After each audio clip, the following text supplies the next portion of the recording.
Assalamualaikum warahmatullahi wabarakatuh. Perkenalkan, saya Ibu Hartati mewakili staf kurikulum. Pada pagi ini akan menyampaikan peraturan akademik SMP Negeri 1 Yogyakarta. Apakah peraturan akademik itu? Mari kita simak bersama-sama presentasi berikut ini.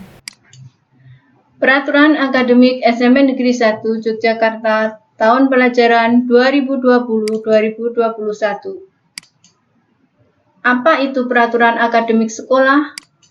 Yaitu seperangkat aturan yang harus dipatuhi dan dilaksanakan oleh semua komponen sekolah yang terkait dalam pelaksanaan rencana kerja sekolah, bidang kurikulum, dan kegiatan pembelajaran yang disusun untuk 1 tahun pelajaran. Peraturan akademik sekolah itu mencakup yang pertama, kehadiran peserta didik. Yang kedua, penilaian, remedi, kenaikan kelas, dan kelulusan. Yang ketiga, penggunaan fasilitas belajar. Yang keempat, layanan konsultasi. Kehadiran peserta didik. Yang pertama, setiap peserta didik wajib mempersiapkan diri untuk mengikuti pembelajaran dari rumah dengan dipandu wali kelas masing-masing dari pukul 7 sampai dengan pukul 7.30. Dalam mempersiapkan diri ini, kegiatan yang dapat kalian lakukan, misalnya literasi, tadarus, berdoa, atau kegiatan lain yang bermakna. Yang kedua, setiap peserta didik wajib mengikuti pembelajaran dari guru secara daring atau luring atau kombinasi sesuai jadwal dari hari Senin sampai dengan Kamis, pukul 7.30 sampai dengan 12. Dan untuk hari Jumat pukul 7.30 sampai 10.20. Kemudian, setiap peserta didik wajib mengikuti pembelajaran sekurang-kurangnya 95% dari jumlah hari efektif selama 1 semester. Jika 1 semester ini hari efektifnya ada 100 hari, maka minimal kalian harus wajib mengikuti pembelajaran sebanyak 95 kali. Yang keempat, bagi peserta didik yang berhalangan mengikuti pembelajaran daring, luring, ataupun kombinasi, orang tuanya wajib memintakan izin atau mengirimkan pesan singkat anak yang bersangkutan ke sekolah melalui wali kelas. Yang berikutnya, penilaian, remedi, kenaikan kelas, dan kelulusan. Karena kalian masih peserta didik kelas 7, maka untuk kelulusan tidak Ibu tampilkan di sini. Yang pertama, setiap peserta didik wajib mengikuti penilaian harian sesuai dengan program penilaian yang ditetapkan oleh guru mata pelajaran. Yang kedua, peserta didik yang mendapat nilai di bawah KKM mata pelajaran wajib mengikuti program remedi yang ditetapkan guru mata pelajaran. Setiap peserta didik wajib mengikuti penilaian tengah semester, penilaian akhir semester, dan penilaian kenaikan kelas semester genap kelas 7 dan 8, serta ujian sekolah semester genap kelas 9 yang dilaksanakan secara daring. Yang keempat, setiap peserta didik wajib mengisi jurnal harian, penilaian diri, dan mengirimkannya melalui wali kelas. Ini merupakan salah satu bentuk penilaian sikap. Kriteria kenaikan kelas. Yang pertama, menyelesaikan seluruh program pembelajaran dalam 2 semester pada tahun pelajaran yang diikuti.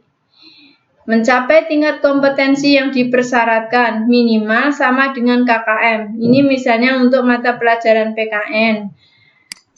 Yang berikutnya, rata-rata nilai sikap untuk semua mata pelajaran minimal baik. Yang D, tidak memiliki maksimal rata-rata nilai 2 mata pelajaran yang masing-masing nilai kompetensi pengetahuan dan atau kompetensi keterampilannya di bawah KKM pada semester ganjil dan genap dalam 1 tahun ajaran. Jadi contohnya animasinya begini, simulasinya begini. Pada mata pelajaran matematika untuk KKM 75, pengetahuan mendapat nilai 75 pada semester ganjil, pada semester genap 76. maka rata-rata 75,5. Ini berarti tuntas untuk nilai pengetahuan. Sedangkan untuk keterampilan pada semester ganjil 80, semester genap 60, berarti rata-rata 70.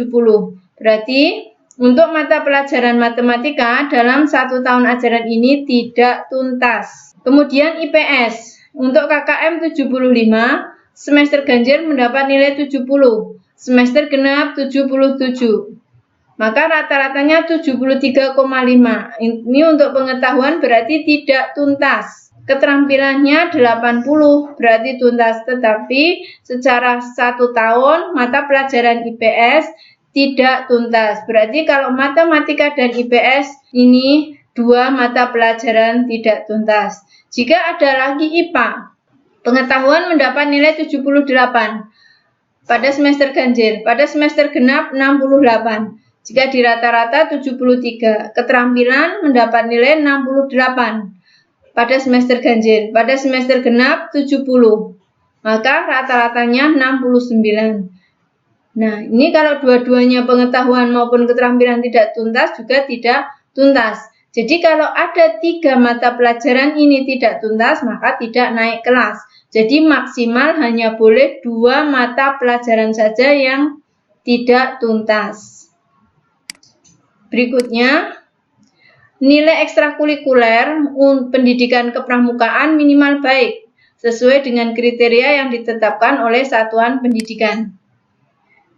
Ketidakhadiran siswa tanpa keterangan maksimal 5% dari jumlah hari efektif.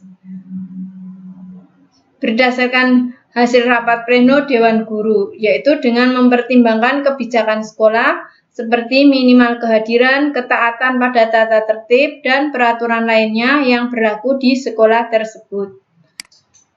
Berikutnya, perhitungan nilai rapot didasarkan menggunakan rumus 2 kali penilaian harian ditambah 1 kali penilaian tengah semester ditambah 1 kali penilaian akhir semester atau penilaian akhir tahun untuk semester genap dibagi 4. Jadi rata-rata penilaian harian dikalikan 2 ditambah penilaian tengah semester kalikan 1 ditambah penilaian akhir semester atau penilaian akhir tahun kalikan 1 dibagi 4. Itu nilai rapot, rumus untuk nilai rapot. Kemudian di SMP 1 ini ada fasilitas belajar yang bisa digunakan dengan peraturan. Yang pertama, setiap peserta didik berhak menggunakan fasilitas belajar lab IPA, lab komputer, lab bahasa, perpustakaan sesuai tata tertib masing-masing ruangan. Yang kedua, peserta didik berhak menggunakan buku pelajaran, buku referensi, dan buku perpustakaan sesuai dengan peraturan yang ditentukan. Setiap peserta didik wajib memelihara dan menjaga fasilitas belajar yang disediakan. Yang terakhir adalah layanan konsultasi. Di sekolah kita ada layanan konsultasi.